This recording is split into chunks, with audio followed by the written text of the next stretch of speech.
To begin trading meme coins using Axiom Pro, creating an account is the first step. A 10% discount on all trading fees is available when signing up through a specific link. Once the account is set up, it's relatively straightforward to use Axiom Pro for meme coin trading. Initially, depositing Solana into the account is necessary, which can be done by either sending Solana from another wallet using the provided deposit address, or purchasing it directly through Coinbase.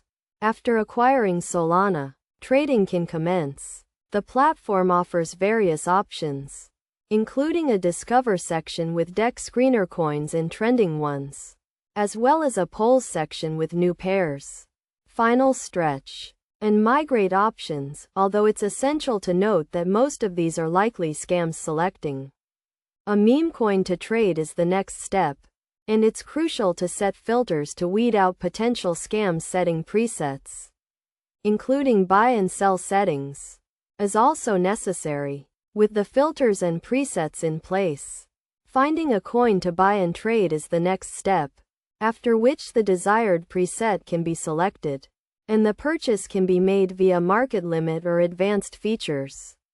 The process is completed by placing the order, allowing users to trade meme coins on the Axiom Pro platform.